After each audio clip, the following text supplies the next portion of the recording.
Hello everyone, today we are going to start up with a very important topic, that is the antifungal part 2. In the previous video we have studied about the antifungal part 1, which include the main topic that is known as antifungal antibiotic, which further is subdivided into three classes, that is known as paulines, echinocandins and the heterocyclic benzofuran.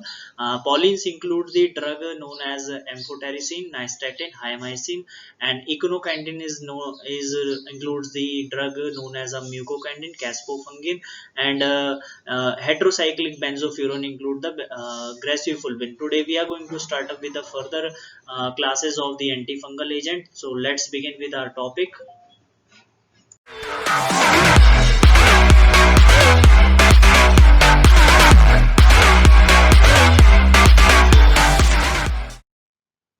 Next topic we are going to study is the classification of the antifungal agents. Antifungal agents की classification हम पढ़ते हैं. सबसे पहले classification जो आती है उसका नाम है एंटीबायोटिक्स. एंटीबायोटिक्स के अंदर फर्दर क्लासिफिकेशन आती है जिसमें होते हैं पॉलिन्स. पॉलिन्स में जो ड्रग्स आते हैं उनका नाम है एम्फोटेरेसिन बी, जिसको हम AMB बोलते हैं, नाइस्टैटिन, हायामाइसिन. नेक्स्ट क्लासिफिकेशन सब क्लासिफिकेशन इज इकोनोकैंडिन्स, जिसमें आता है आपका मीका फंगिन, एनिडियोला फंगिन एंड कैस्पोफंगिन. अगर इसको हम याद करना चाहें तो इसका जो निमोनिक्स है, first word of the each drug अगर ले लो उसका निमोनिक बन जाएगा MAC. Next class sub classification is a heterocyclic benzofuran, जिसमें एग्जांपल आता है आपका griseofulvin. Next classification is the anti metabolite, जिसमें एग्जांपल हमारा आता है फ्लूसाइटोसिन, जिसको हम 5-FCV बोलते हैं. नेक्स्ट क्लासिफिकेशन इज एजोल्स, जिसमें सब क्लासिफिकेशन आता है इमिडाजोल्स, जिसमें टॉपिकली में आता है clotrimazole, oxiconazole, miconazole, econazole, tioconazole. And synthetic systemic के अंदर आता है कीटोकोनाजोल. अगर इन दोनों को कंबाइन अगर तुम निमोनिक्स याद करना चाह रहे हो तो इसमें बनेगा first word of each drug is comet, COMET and के. कॉमेट के वर्ड याद करना है इसमें तो सारे ड्रग याद हो जाएंगे. Clotrimazole, oxiconazole, miconazole, econazole, tioconazole and ketoconazole. Next classification is triazoles, जिसमें एग्जांपल आता है फर्स्ट जो ड्रग आता है fluconazole, itraconazole. Next is terconazole. Next is voriconazole. Next is posaconazole. Next classification is allylamine, जिसके अंदर आता है टर्बिनाफिन. अगर इसको ट्राइएजोल्स को याद करना पड़े तो first word of each drug लेना है, जिसका वर्ड बन जाएगा fit, VIP, FIT and VP. Allylamine next classification, जिसके अंदर हमारा आता है terbinafine. Next and last classification is other topical agent, जिसमें एग्जांपल आता है tolnaftate, undecylenic acid, benzoic acid. Next drug is quinidochlor, and next is the ciloproix olamine. Next drug is butanafine, and last drug is sodium thiosulfate. Next we are going to study is the mechanism of action. mechanism of action basically हम पूरे anti fungal agents की पूरी classification का mechanism of action पढ़ेंगे. सबसे पहले हम देख लेते हैं कि जो फंगस की सेल वॉल किससे बनी होती है. बेसिकली जो फंगस की सेल वॉल होती है वो काइटिन से बनी होती है. काइटिन बेसिकली ब्रांच चेन होती है ऑफ β16 ग्लाइकोन एंड β13 ग्लाइकोन, दोनों से बनी होती है. और जो सेल वॉल के ऊपर क्या होता है, मैनो प्रोटीन्स होते हैं जो काइटिन्स के ऊपर लगे रहते हैं. ये बेसिक स्ट्रक्चर होता है किसी भी फंगस की सेल वॉल का. ठीक है. उसके बाद पहली क्लासिफिकेशन आता है हमारे पास पॉलिन्स. पॉलिन्स बेसिकली क्या करता है, पॉलिन्स करता है आयंस की लीकेज कर देगा, जिसकी वजह से सेल की लाइसिस हो जाएगी. बेसिकली ये मोटिव होता है हमारे पास हमारा जो सेल वॉल का होता है. सेकेंड जो क्लासिफिकेशन आता है हमारा इकिनोकैंडिन्स. इकिनोकैंडिन्स में क्या होता है, हम इकिनोकैंडिन्स बेसिकली हमारा क्या करता है 1,3 बीटा ग्लाइकॉन सिंथेटेज का जो करता है इनिबिशन कर देता है, जिसकी वजह से सेल वॉल की जो लाइसिस डिस्ट्रप्शन कर देगा, जिसके मतलब तोड़ देगा. तोड़ने का मेन मोटिव एंटीफंगल एजेंट का यही होता है कि किसी भी सेल वॉल को खत्म करना. उसके बाद आता है न्यूक्लियस. जो हमारा जो फंगस होता है उसके अंदर न्यूक्लियस होगा, न्यूक्लियस के अंदर डीएनए और आरएनए की दोनों की सिंथेसिस होगी। अब जो ड्रग होता है फ्लोरोपायरामिडीज जो क्या करते हैं, या तो डीएनए की या आरएनए की सिंथेसिस रोक देंगे। ये रोकेंगे कैसे, ये क्या करेंगे, थाइमी जो होता है उसकी सिंथेसिस को रोक देंगे। रोकेंगे तो जरूर, बट उसकी जगह थाइमीन की जगह यूरेसिल का सब्स्टिट्यूशन कर देंगे। और एक होता है कि डीएनए की सिंथेसिस रोकेंगे, ऊपर से प्रोटीन की भी सिंथेसिस रोकेंगे, मतलब आरएनए की सिंथेसिस रोकेंगे। उसके बाद एक ड्रग आता है ग्रेसियोफुल्विन। ग्रेसियोफुल्विन बेसिकली उसका 3 तरह से काम वो करता है। पहला होता है माइटोसिस का इनिबिशन कर देगा, माइटोसिस रोक देगा। सेकंड होता है माइक्रोट्यूब्यूल्स की असेंबली को रोक देगा, या फिर स्पिंडल की असेंबली को रोक देगा। बेसिकली ये दोनों माइक्रोट्यूब्यूल और स्पिंडल जो होते हैं वो रिजिडिटी प्रोवाइड करते हैं सेल वॉल को। रिजिडिटी प्रोवाइड मतलब रिजिडिटी अगर खत्म हो गई किसी भी सेल की, तो वो सेल क्या होगा, टूट जाएगा, मर जाएगा। उसके बाद एक और इसका मैकेनिज्म ऑफ एक्शन होता है कि ये सेल डिवीजन को रोक देता है मेटाफेज पे। ग्रेसिफुल्विन की 3 बेसिकली मैकेनिज्म ऑफ एक्शन होते हैं ये। उसके बाद आता है अलाइलामीन्स। अलाइलामीन्स में बेसिकली ड्रग जो आता है वो होता है टर्बिनाफिन्स। टर्बिनाफिन्स बेसिकली क्या करते हैं, स्क्विलिन एपॉक्सीडेज जो होता है वो हेल्प करता है आपका in the production of ergosterol. Ergosterol basically sterols होते हैं जो कि सेल वॉल के अंदर प्रेजेंट होते हैं, जो कि रिजिडिटी प्रोवाइड करते हैं फंगस की सेल वॉल को। बट अगर एलाइलामीन्स अगर हम देंगे तो स्क्विलिन एपॉक्साइड्स को इनिबिट कर देगा, जिसकी वजह से एग्रोल जो एग्रोस्टेरॉल्स होते हैं वो इनिबिट हो जाएंगे, जिसकी वजह से मेम्ब्रेन के ऊपर स्ट्रेस आ जाएगा। स्ट्रेस आने की वजह से टॉक्सिक जो स्टेरॉल्स हैं वो एक्यूमुलेट होंगे और सेल क्या हो जाएगा, सेल की डेथ हो जाएगी। एजोल्स में क्या होता है, एजोल्स के अंदर आपका बेसिकली 1,4 अल्फा डी मिथाइलेज आपका इनिबिट करता है एजोल्स, जिसकी वजह से एग्रोस्टेरॉल नहीं बनेगा। एग्रोस्टेरॉल नहीं बनेगा, इनिबिट हो जाएगा, तो उसकी वजह से जो मेम्ब्रेन के अंदर क्या करेगा, टॉक्सिक इंटरमीडिएट ऑफ स्टेरॉल्स को अपना एक्यूमुलेट कर देगा, जिसकी वजह से मेम्ब्रेन के अंदर स्ट्रेस आ जाएगा और मेम्ब्रेन क्या हो जाएगा, आपका डिस्ट्रॉय हो जाएगा पूरा cell. Now further classification is the anti-metabolite. Anti-metabolite में जो आपका ड्रग आता है वो होता है फ्लूसाइटोसिन। फ्लूसाइटोसिन को हम बोलते हैं 5FC। 5FC भी बोलते हैं। इसमें सबसे पहला पॉइंट इसमें बोल रहा है it is the pyrimidine antimetabolite which is inactive as सच।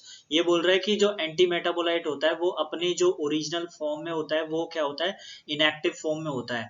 जब वो अंदर जाता है, after the uptake into the fungal cell, it is converted into the 5-fluorouracil and then to the 5-fluorodeoxyuridylic acid, which is an inhibitor of thymidylate synthesis। ये बोल रहा है जब तुम 5-फ्लूसाइटोसिन को अंदर लोगे, मतलब एडमिनिस्टर करोगे, तो फंगल सेल इसको अपटेक करेगा, मतलब फंगल सेल अंदर लेगा इसको। उसके बाद क्या होगा, ये फ्लूसाइटोसिन क्या करेगा, 5-फ्लोरोयूरेसिल में कन्वर्ट होएगा। उसके बाद ये किस में कन्वर्ट होएगा, 5-फ्लोरोडिऑक्सीयूरिडाइलिक एसिड में, जो कि एक इनिबिटर है थाइमिलेट सिंथेसिस का। अब thymidylic acid is component of DNA. DNA का कंपोनेंट होता है, मतलब थाइमिलिक एसिड नहीं बनेगा तो डीएनए नहीं बनेगा, और डीएनए नहीं बनेगा तो फंगल सेल मर जाएगा। The fungal selectivity of the flucytosine को 5FC बोलते हैं, depends on the factor that is mammalian cell except some marrow cells have a low capacity to convert the flucytosine into the 5-uracil which is a potent anti cancer drug। ये बोल रहा है कि जो fungal cell होते हैं ना, उनकी सेलेक्टिविटी होती है इसके लिए, फ्लूसाइटोसिन के लिए सेलेक्टिविटी होती है, वो डिपेंड करती है कि मैमिलियल सेल कौन सा है। बट कुछ ऐसे सेल्स होते हैं जैसे मैरो सेल्स होते हैं, उनकी क्या होती है, उनकी लो कैपेसिटी होती है कि वो कन्वर्ट कर सके फ्लूसाइटोसिन इनटू दी 5-फ्लोरोयूरेसिल्स में, जो कि एक पोटेंट एंटी कैंसर ड्रग होता है 5-फ्लोरोयूरेसिल। जो मैरो सेल्स होते हैं, मैरो सेल्स को हम बोन मैरो सेल्स भी बोलते हैं, जो हम मैमिलियन के अंदर होता है। अगला पॉइंट इसमें बोल रहा है जो flucytosine is a narrow spectrum fungistatic active against the Cryptococcus neoformans Torula chromoblastomycosis and a few strains of Candida. ये बोल रहा है जो फ्लूसाइटोसिन है वो एक नैरो स्पेक्ट्रम फंगी स्टैटिक का मतलब होता है जो फंगल सेल की ग्रोथ को ये क्या करेगा, रोकेगा, मारेगा नहीं, रोकेगा, ग्रोथ को रोकेगा। और एक नैरो स्पेक्ट्रम है, नैरो स्पेक्ट्रम का मतलब है कि सारे फंगल सेल के अगेंस्ट ये फंगी स्टैटिक एक्शन नहीं दिखाएगा अपना। ये कुछ ही ऐसे फंगल सेल्स होते हैं जैसे क्रिप्टोकोकस न्यू फॉर्मन्स होते हैं, या टोरुला होता है, या फिर क्रोमोब्लास्टोमाइसिस होता है, या कुछ ऐसे स्ट्रेन्स होते हैं कैंडिडास के जिसके अगेंस्ट ये फंगी स्टैटिक एक्शन दिखाता है। अब इसके फ्लूसाइटोसिन के एडवर्स इफेक्ट कौन कौन से हैं? एडवर्स इफेक्ट सबसे पहले इसमें होता है toxicity of the flucytosine is lower than the amphotericin B, AMB बोलते हैं एम्फोटेरेसिन बी को, consist of a dose dependent bone marrow depression and gastrointestinal disturbance, particularly the enteritis and diarrhoea. जो flucytosine का जो बेसिक जो adverse effect होता है, पहली बात तो टॉक्सिसिटी एम्फोटेरेसिन बी से तो कम ही होती है, लोअर होती है उससे, और जो इसकी जो एडवर्स इफेक्ट होता है वो एक डोज डिपेंडेंट होता है, और ये क्या करता है, डोज डिपेंडेंट तो होती है, ऊपर से ये बोन मैरो को डिप्रेशन करता है। डोज जितना डोज ज्यादा दोगे उतना ज्यादा ये बोन मैरो को डिप्रेस कर सकती है, इसलिए एक कंट्रोल्ड वे में तुम्हें क्या करनी है, इसकी डोज लेनी है। और एक साइड इफेक्ट होता है गैस्ट्रोइंटेस्टाइनल डिस्टरबेंस कर देता है, पर्टिकुलरली ये करता है एंट्राइटिस। एंट्राइटिस का मतलब होता है inflammation in the small intestine, के अंदर इन्फ्लेमेशन हो जाती है, या फिर डायरिया हो जाएगा किसी भी पेशेंट को, अगर तो एडवर्स इफेक्ट अगर तुम्हें देखना हो फ्लूसाइटोसिन का। नेक्स्ट इसका एक होता है liver dysfunction is mild and reversible. ये होता है कि जो लिवर डिसफंक्शन भी कर देता है, बट थोड़ा ही होता है, और ये रिवर्सिबल होता है। जैसे तुमने डोज उसका बंद कर दी फ्लूसाइटोसिन की तो वो रिवर्सिबल हो जाता है। अब हम पढ़ लेते हैं uses of flucytosine. Uses of flucytosine में सबसे पहला पॉइंट बोल रहा है flucytosine is not employ as a sole therapy except occasionally in the chromoblastomycosis, rapid development of resistance limits to utility in a deep mycosis. इसमें बोल रहा है कि जो फ्लूसाइटोसिन है उसका use as a sole therapy नहीं है, मतलब कि उसका एज अ वो flucytosine as a first line drug use नहीं करा जाता ज्यादातर जो फंगल इन्फेक्शन है। बट एक ऐसा जो फंगल इन्फेक्शन है क्रोमो ब्लास्टोमाइकोसिस, उसके अंदर ओकेजनली यूज करा जाता है, मतलब ज्यादातर फ्लूसाइटोसिन को ही यूज करा जाता है। बट जो डीप माइकोसिस है, जो सिस्टमिक माइकोसिस है, जो डीपली जो फंगल इन्फेक्शन हो रखे हैं, उसमें भी यूटिलिटी एक तरह की लिमिट हो गई है उसकी, उसमें भी यूज नहीं करा जाता। क्यों नहीं यूज करा जाता? क्योंकि उसकी जो रेजिस्टेंस है वो डेवलप हो गई है, इसकी वजह से उसमें भी एक लिमिटेशन आ गई है, लिमिटेड रूप में ही हम यूज कर सकते हैं फ्लूसाइटोसिन का। सेकेंड इसमें बोल रहा है in the Cryptococcus both meningeal and non meningeal its synergistic action with the amphotericin B is utilized to reduce the total dose of more toxic latter drug. ये बोल रहा है क्रिप्टोकोकस जो एक फंगल इन्फेक्शन है, दोनों के अंदर दो मेनिंजियल और नॉन मेनिंजियल। मेनिंजियल और नॉन मेनिंजियल क्या होता है? मेनिंजियल जो वो होता है कि लेयर ऑफ ब्रेन की जो लेयर्स होती हैं उसको मेनिंजियल बोलते हैं। उसमें क्या होता है क्रिप्टोकोकस के अंदर, अगर तुमने सिंपल एक एम्फोटेरेसिन बी लिया तो एम्फोटेरेसिन की जो टॉक्सिसिटी होती है वो बहुत ज्यादा हायर होती है, बहुत ज्यादा होती है एज कंपेयर टू फ्लूसाइटोसिन की। तो इसीलिए एम्फोटेरेसिन बी और सिनर्जिस्टिक जो फ्लूसाइटोसिन है उन दोनों को कॉम्बिनेशन में देते हैं, दोनों को साथ देते हैं ताकि सिनर्जिस्टिक एक्शन आए, ऊपर से जो एम्फोटेरेसिन बी की जो टॉक्सिसिटी है वो कम हो जाए।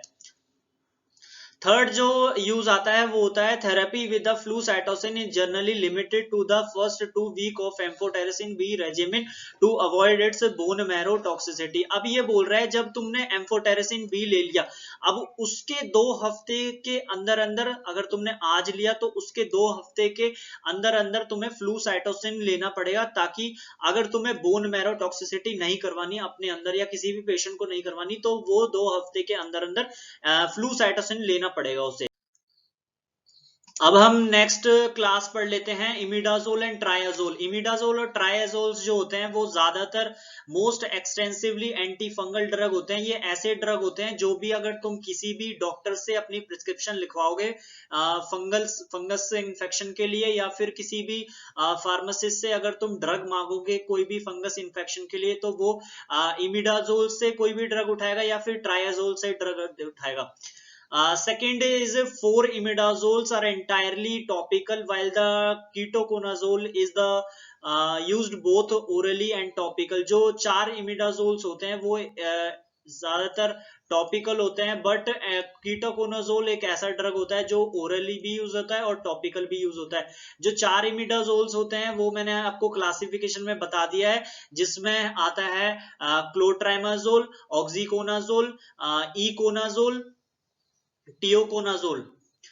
Next point is 2-triazole, fluconazole and itraconazole have largely replaced ketoconazole for the systemic mycosis because of the greater efficacy, longer T-half as well as the fewer side effect. जो दो ट्राइजोल्स होते हैं जिसका नाम आता है फ्लूकोनाजोल और इट्राकोनाजोल, दोनों की दोनों ने क्या कर दिया, कीटोकोनाजोल्स को रिप्लेस कर दिया है सिस्टेमिक माइकोसिस के लिए। सिस्टेमिक माइकोसिस क्या होते हैं, जो सिस्टेमिक सिस्टम के अंदर आपका फंगल इन्फेक्शन हो रहा है, सिस्टम में मतलब डीपली जो इन्फेक्शंस होता है उसको सिस्टेमिक माइकोसिस बोलते हैं।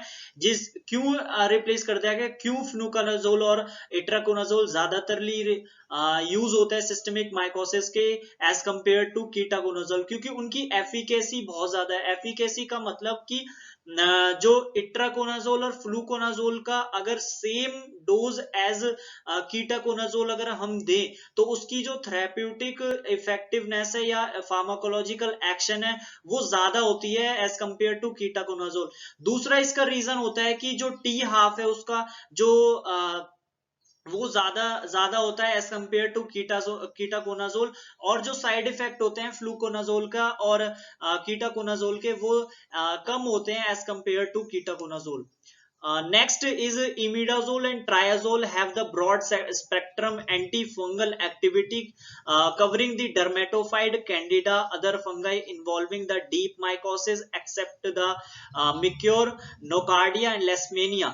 ये बोल रहा है कि जो इमिडाजोल है और ट्रायाजोल है दोनों के दोनों एंटी फंगल जो ड्रग है, एक तो ये broad spectrum anti fungal activity दिखाते हैं। Broad spectrum anti fungal activity का मतलब है कि ज्यादातर जो एंटी फंगल जो इन्फेक्शन कॉज करने वाले जो ऑर्गेनिज्म होते हैं उनके अगेंस्ट ये काम कर देता है, अपनी फंगल एक्टिविटी दिखाता है। जैसे कि डर्मेटोफाइट्स को कवर कर सकता है, कैंडिडा के अगेंस्ट ये काम कर सकता है, और बहुत सारे एंटी फंगल ऑर्गेनिजम्स होते हैं, और डीप माइकोसिस के अगेंस्ट भी ये काम करता है। बट एक ऐसा जो होता है वो म्यूक्योर जो उसके अगेंस्ट ये काम नहीं कर पाता। निकोडिया के अंदर काम कर सकता है, और लेशमेनिया के अगेंस्ट भी काम करता है। लेशमेनिया एक सैंड फ्लाई से कॉज करा हुआ एक इन्फेक्शन होता है। अब हम पढ़ते हैं सबसे पहला ड्रग जो इमिडाजोल के अंदर आता है, जो है जिसका एग्जांपल है क्लोट्राइमाजोल।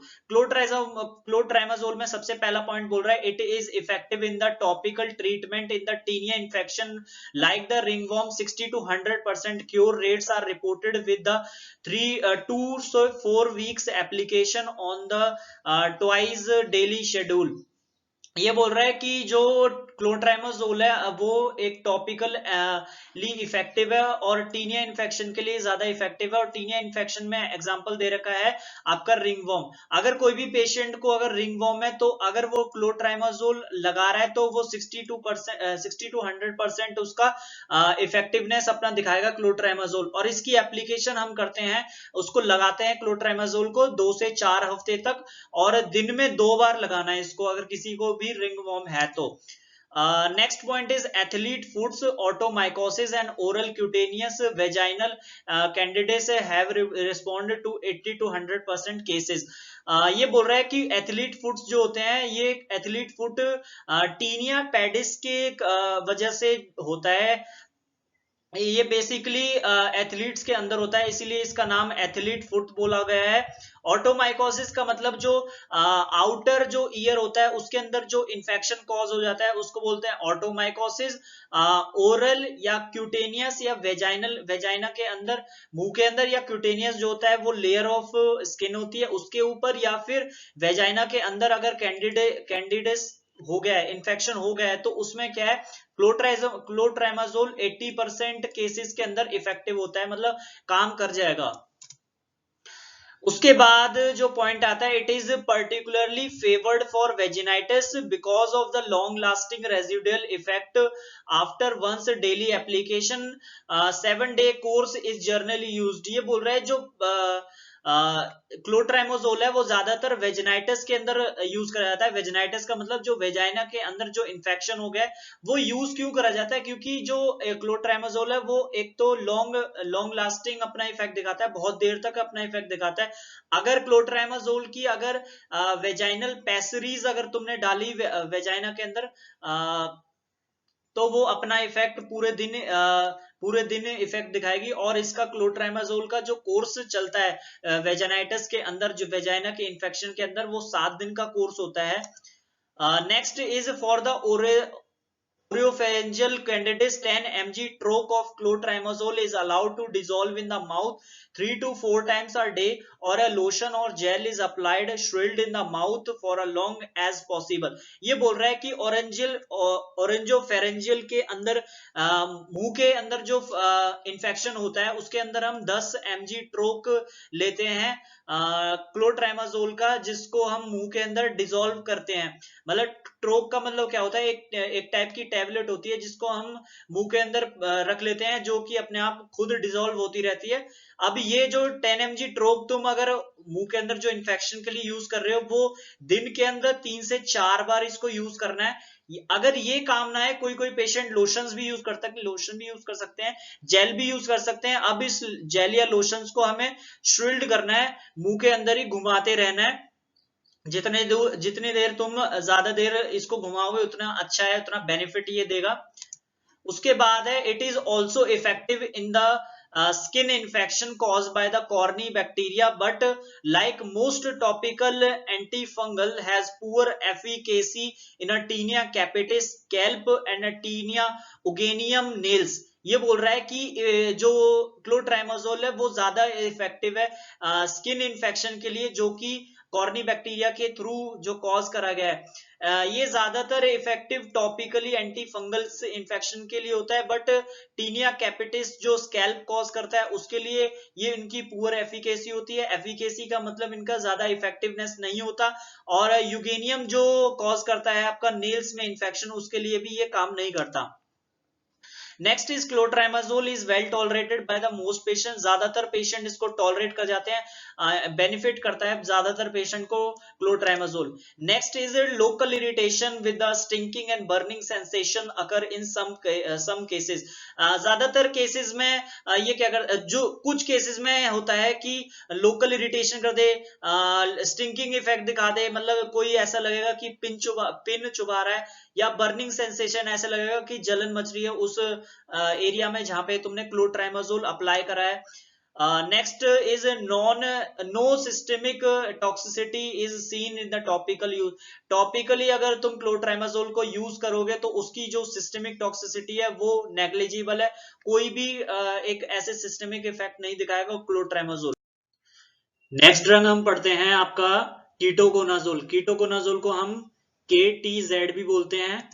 इसमें पहला पॉइंट बोल रहा है, it is the first orally effective broad spectrum anti fungal drug useful in both the dermatophytosis and deep mycosis. ये कीटोकोनाजोल एक पहला ऐसा ओरल इफेक्टिव ड्रग है जो कि broad spectrum anti fungal drug होता है, मतलब ज्यादातर जो एंटी फंगस ऑर्गेनिज्म होता है उसके अगेंस्ट अपना काम एक्टिविटी दिखाता है। और दोनों डर्मेटोफाइटोसिस और डीप माइकोसिस दोनों के लिए काम आता है।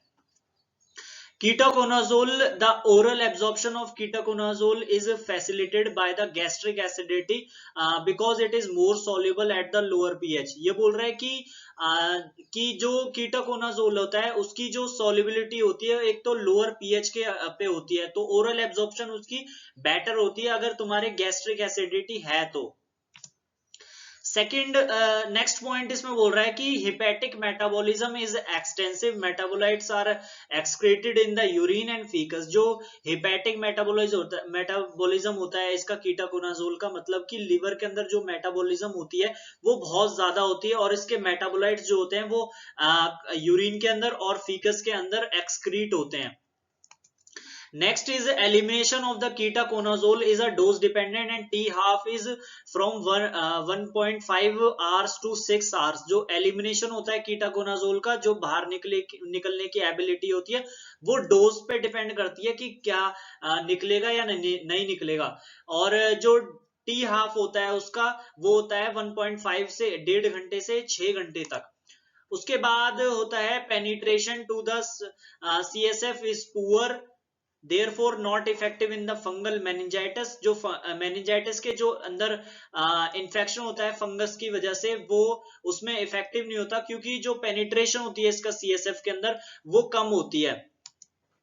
However, the therapeutic concentration are attained in the skin and vaginal fluid। जो therapeutic concentration है कीटाकोनाजोल की वो स्किन के अंदर आ जाती है और वेजाइना के अंदर, वेजाइना के फ्लूइड के अंदर आती है।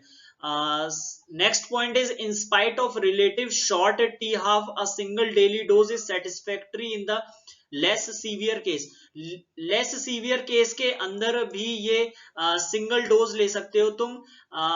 हालांकि इसकी जो टी हाफ है वो कम होती है, फिर भी तुम सिंगल डोज से काम चला सकते हो। सीवियर जो बहुत कम फंगस इन्फेक्शंस होते हैं उसके अंदर ये काम आ जाता है।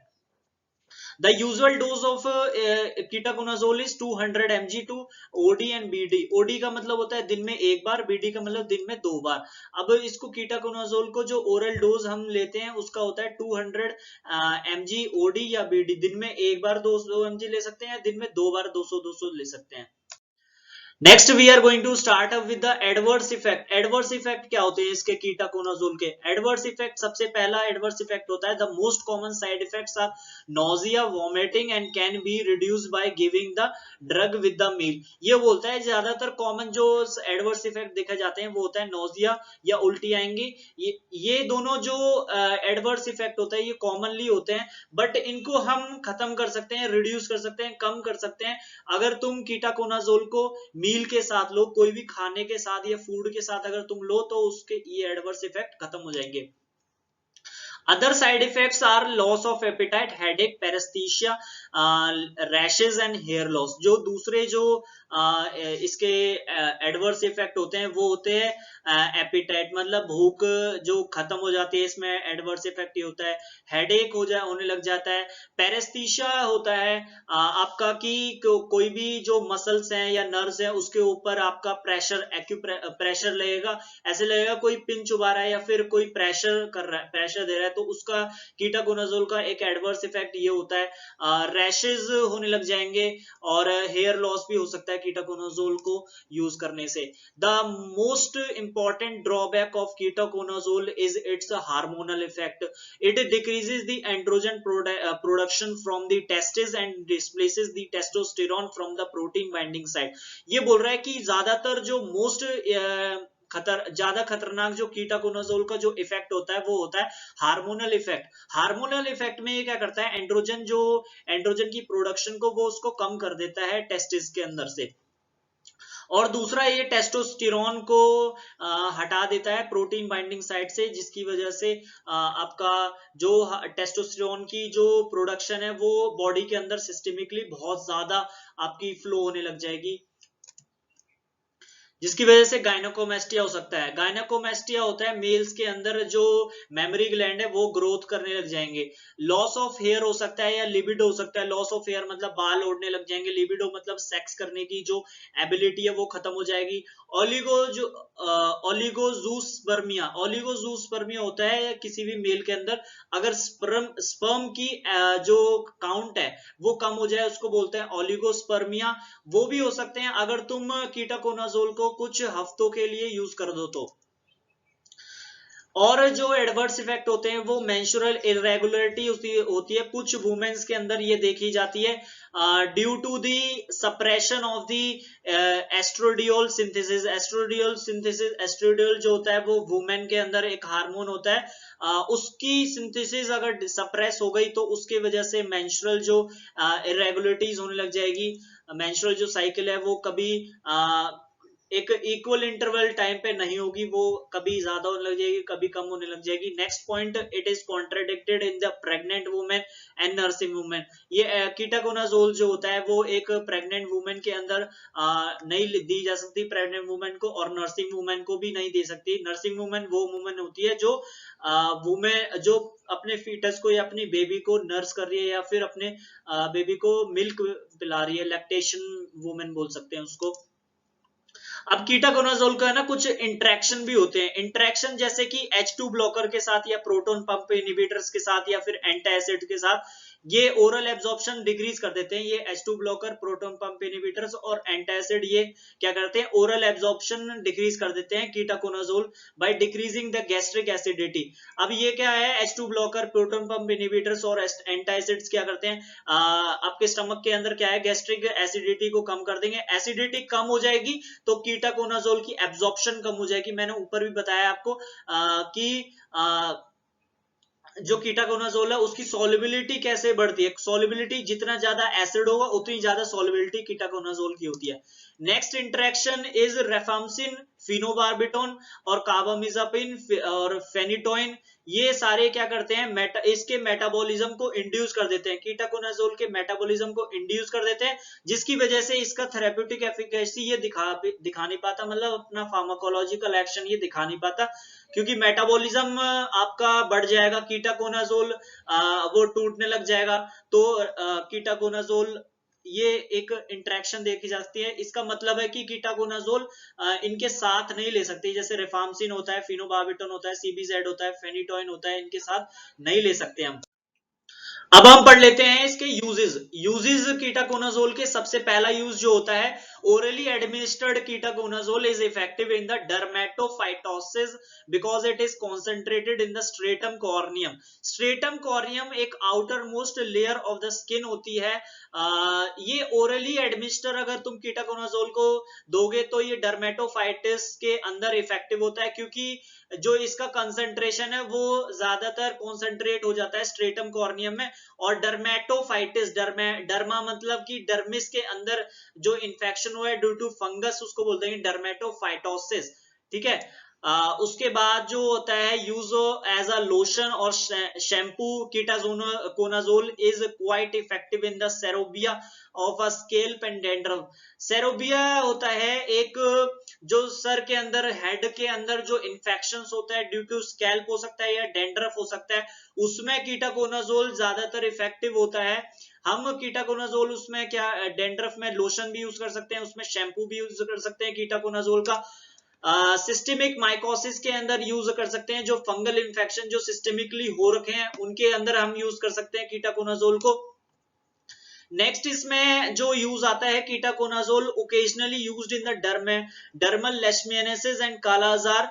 जो कीटाकोनाजोल है वो ओकेजनली ज्यादातर लेशमियानेसिस के लिए अंदर यूज करा जाता है, और कालाजार जो आता है पेशेंट के अंदर होता है उसके अंदर भी इफेक्टिवली अपना काम दिखाता है। Next is a high dose of ketoconazole has been used in the Cushing syndrome to decrease the corticosteroid production। अब Cushing syndrome होता है आपका, उसमें क्या होता है, corticosteroid production कम हो जाती है, जिसकी वजह से पेशेंट को गायनेकोमेस्टिया हो सकता है, ऑस्टियोपेरोसिस हो सकता है, आपका ओबेसिटी हो सकता है, CNS इरिटेबिलिटी हो सकती है, और बहुत सारी आपकी सिम्टम्स आ सकते हैं। इसमें हम कीटाकोनाजोल को हम यूज कर सकते हैं, एक हाई डोज यूज करना पड़ेगा कसिंग सिंड्रोम्स को अपना इफेक्ट दिखाना, कीटाकोनाजोल को अपना इफेक्ट दिखाने के लिए कसिंग सिंड्रोम में। अगली ड्रग आती है फ्लूकानाजोल। फ्लूकानाजोल ड्रग एजोल्स के अंदर आती है ड्रग, जिसका पहला पॉइंट है fluconazole is 94% absorb oral bioavailability is not affected by the food और गैस्ट्रिक पीएच। ये बोल रहा है कि जो फ्लूकानाजोल है अगर तुम एडमिनिस्टर करोगे ओरली तो वो 94% एब्जॉर्ब हो जाएगी और उसकी ओरल बायोअवेलेबिलिटी जो होती है वो ना तो फूड से अफेक्ट होती ना गैस्ट्रिक एसिड पीएच से अफेक्ट होने वाली। It is primarily excreted unchanged in the urine with the T half of 25 to 30 hours। ये बोल रहा है कि जो फ्लूकानाजोल है वो जैसे एडमिनिस्टर कराए वैसे के वैसे विदाउट एनी चेंज, कोई भी चेंज होने के होता है उसमें यूरिन से एज इट इज पास हो जाता है और उसकी जो टी हाफ है वो 25 से 30 घंटे है। Fungicidal concentrations are achieved in the nails, vagina, saliva, penetrations into brain and CSF is good। जो फंगिसाइडल कंसंट्रेशन होती है, फंगिसाइडल का मतलब कि जो फंगस को मारने की एबिलिटी होती है उसकी कंसंट्रेशन जो है वो नेल्स में एक्यूमुलेट होती है, उसकी वेजाइना के अंदर, सलाइवा के अंदर, और जो पेनिट्रेशन है ब्रेन के अंदर और CSF के अंदर वो अच्छी है फ्लूकानाजोल की। Next point is dose reduction is needed in the renal impairment. किसी भी पेशेंट की अगर रीनल यूरिनरी जो भी यूरिनरी सिस्टम अगर खराब है तो उसमें क्या होता है फ्लूकानाजोल की डोज जो है वो कम लेनी पड़ती है उस पेशेंट को। अब बात करते हैं इसकी एडवर्स इफेक्ट फ्लूकानाजोल का क्या होता है। The fluconazole produce the fewer side effects, mostly nausea, vomiting, abdominal pain, rash and headache. Incidence and severity of these side effect increase with the dose and duration of therapy.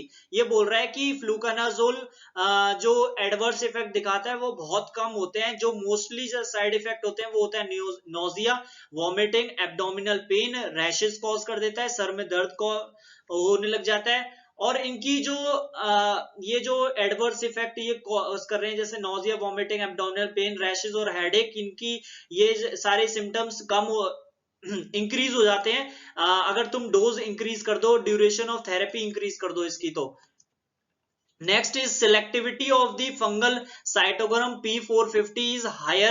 Unlike ketoconazole is not inhibit steroid synthesis in man. Anti-androgenic and other endocrine side effects are not occurred.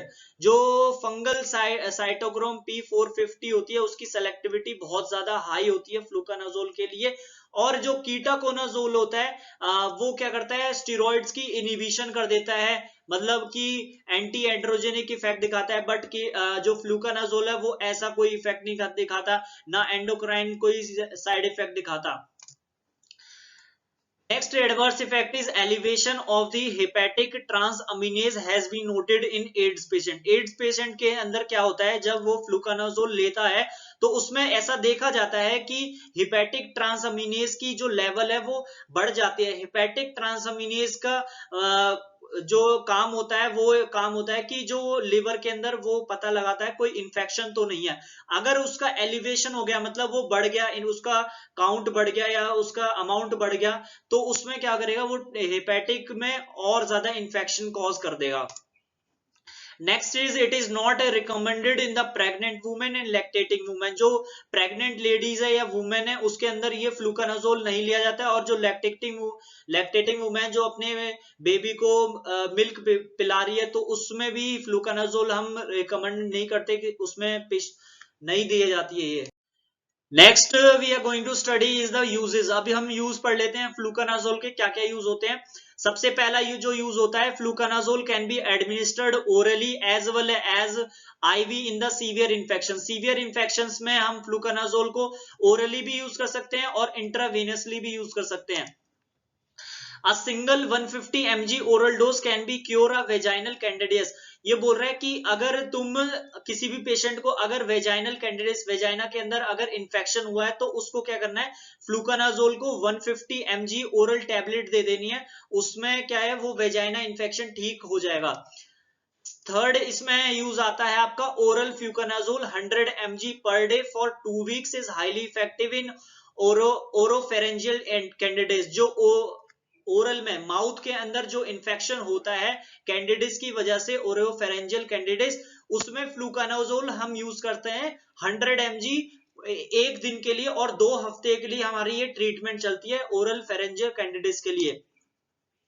फ्लूकानाजोल 100 mg per day for 2 से 3 weeks in first line drug for the candida esophagitis।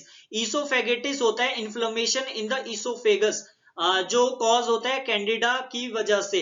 उसमें क्या करते हैं हम, फ्लूकानाजोल 100 mg daily लेते हैं 2 से 3 हफ्ते तक। ये फर्स्ट लाइन ड्रग होता है, मतलब अगर ईसोफेगाइटिस किसी को हो गया है तो सबसे पहला जो ड्रग यूज करेगा वो फ्लूकानाजोल यूज कर सकता है।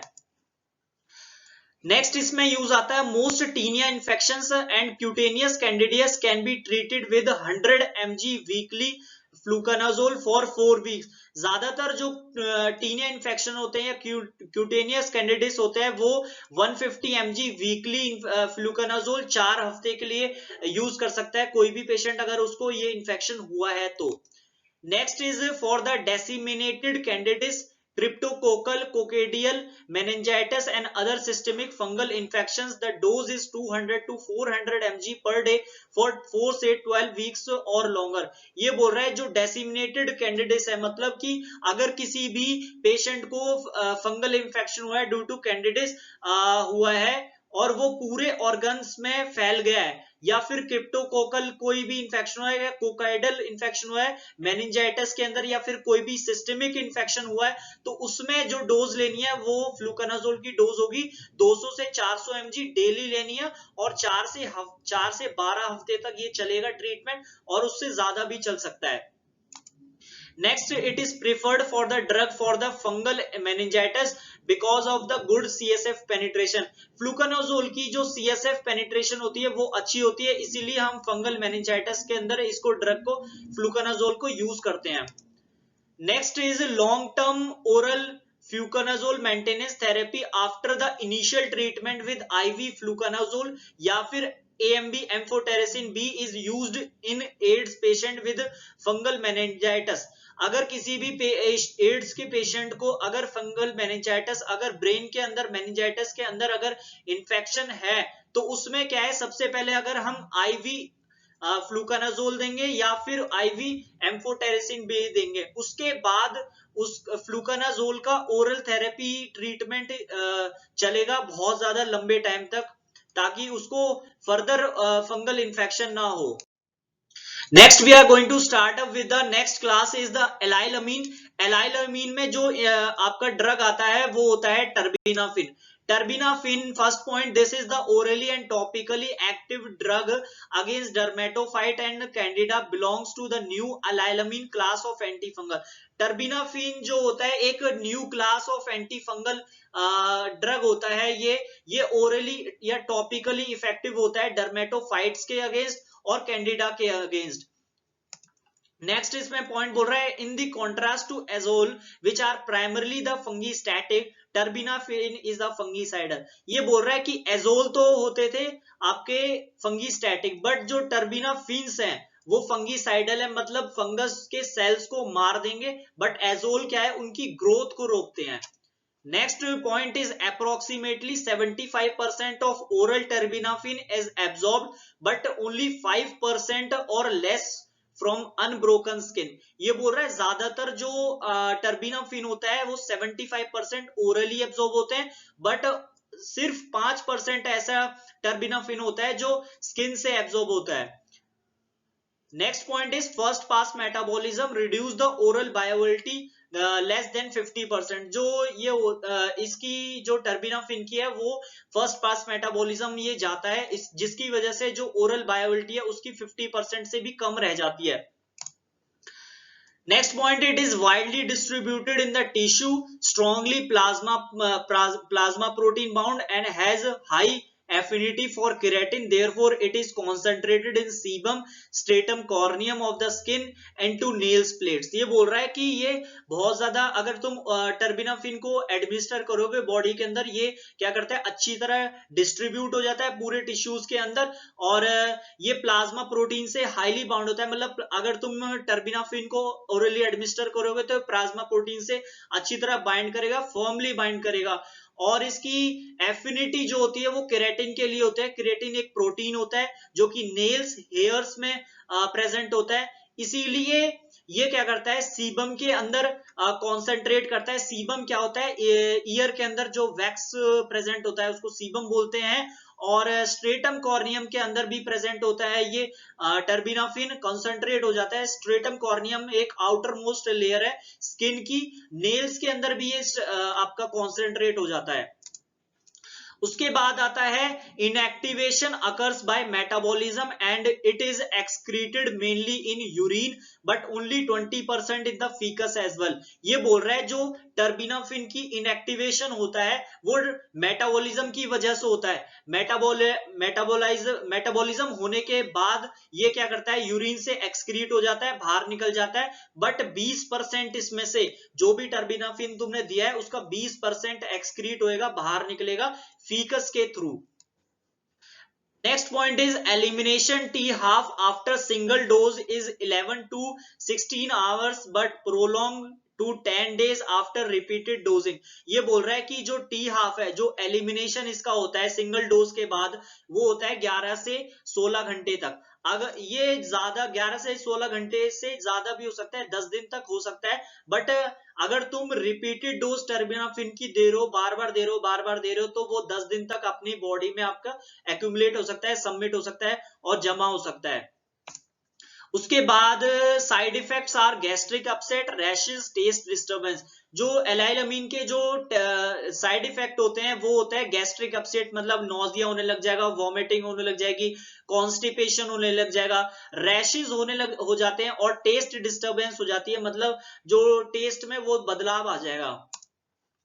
Next point is some causes of hepatic dysfunction, hematological disorders, severe cutaneous reactions are reported। ज्यादातर जो कुछ केसेस होते हैं जिसमें hepatic dysfunctions हो सकते हैं, मतलब लिवर में कुछ डिसऑर्डर्स आ सकते हैं, डिजीज हो सकती है लिवर के अंदर, hematological ब्लड रिलेटेड कोई डिसऑर्डर हो सकता है, या फिर क्यूटेनियस जो स्किन लाइक जो स्किन के अंदर रैशेस वगैरह हो सकते हैं, वो देखी गई है इसमें टर्बिनाफिन के अंदर। Next is enzyme inducer lowers and enzyme inhibitor raises its steady state plasma level। उसकी जो steady state plasma level होती है वो enzyme inducer कम कर देते हैं और enzyme inhibitor जो है वो बढ़ा देते हैं। अगला पॉइंट है terbinafine does not inhibits the CYP450। जो CY450 एंजाइम होता है वो ज्यादातर जो ड्रग्स होते हैं हमारे, वो ये CYP450 हेल्प करता है हमारा मेटाबॉलिज्म का। जो टर्बिनाफिन है वो इनहिबिट नहीं करता CY450 को। Next point is topical terbinafine can cause erythema, itching, dryness, irritation, urticaria and the rashes। जो टॉपिकल टर्बिनाफिन अगर कोई भी पेशेंट लगाएगा उसमें क्या है वो अर्दीमिया कॉज कर देगा। अर्दीमिया एक स्पेशल टाइप ऑफ रैशेस होते हैं, ईचिंग होने लग जाएगी, उसको जलन मचेगी, ड्राइनेस महसूस होने लग जाएगी जहां पे वो अप्लाई करेगा टर्बिनाफिन को। उसके बाद इरिटेशन होने लग जाएगी उसको, यूट्रिक एरिया एक टाइप ऑफ रैशेस है और रैशेस भी होने लग जाएगा। यूट्रिक एरिया एक स्पेशल टाइप ऑफ रैशेस है। अब हम पढ़ लेते हैं uses of the terbinafine. Uses of terbinafine में सबसे पहला यूज होता है terbinafine applied topically as 1% cream twice daily is indicated in the localised tinea pedis, cruris, corporis and pityriasis versicolor. 2 से 4 week treatment is required according to the site yielding high efficacy. ये बोल रहा है कि जो terbinafine है हम जब भी कोई भी टीनिया पेडिसिस के थ्रू अगर कोई इंफेक्शन है, या क्रूसिस के थ्रू, टीनिया क्रूसिस के या टीनिया कॉर्पोरोसिस के थ्रू अगर कोई भी इंफेक्शन हुआ, या फिर पेट्रियासिस वेसिकुलर हुआ। पेट्रियासिस वेसिकुलर में क्या होता है कि फ्लेकी पैचेस पड़ने लग जाते हैं इंफेक्शन की वजह से। इन सारे इन्फेक्शंस में क्या करते हैं, टर्बिनाफिन को या तो 1% हम 1% क्रीम यूज करते हैं दिन में 2 बार, और ये जो ट्रीटमेंट है 2 से 4 हफ्ते टर्बिनाफिन का चल सकता है और उससे भी ज्यादा चल सकता है। अब वो डिपेंड करता है कि कोई भी फंगल इन्फेक्शन कहाँ पे हुआ है और उसकी एफिकेसी टर्बिनाफिन की कितनी है उस एरिया में। Oral treatment with 250 mg OD is reversed for the onychomycosis, tinea capitis and widespread lesions। ये बोल रहा है कि जो टर्बिनाफिन का 250 mg OD दिन में एक बार लेते हैं फॉर द ऑन्कोमाइकोसिस। ऑन्कोमाइकोसिस होता है जो नेल्स पे हमारे, कोई कोई देखा होगा अपने पेशेंट के कि किसी के नेल येलोइश हो जाते हैं, तो वो फंगस इन्फेक्शन की वजह से होता है, उसको हम ऑन्कोमाइकोसिस बोलते हैं। या टीनिया कैपिटिस की वजह से कोई इन्फेक्शन हुआ है या फिर कोई भी इन्फेक्शन हुआ है, तो उसमें क्या करते हैं हम टर्बिनाफिन का 250 mg दिन में एक बार लेते हैं OD. Next is the duration of treatment varies from 3 to 6 months for or more depending on the site। Site पे डिपेंड करता है कि ट्रीटमेंट कितना लंबा चलने वाला है, 3 से 6 महीने तक वो लंबा जा सकता है। The efficacy in the nail if infection is nearly 80%, which is higher than the graciofulvin itraconazole।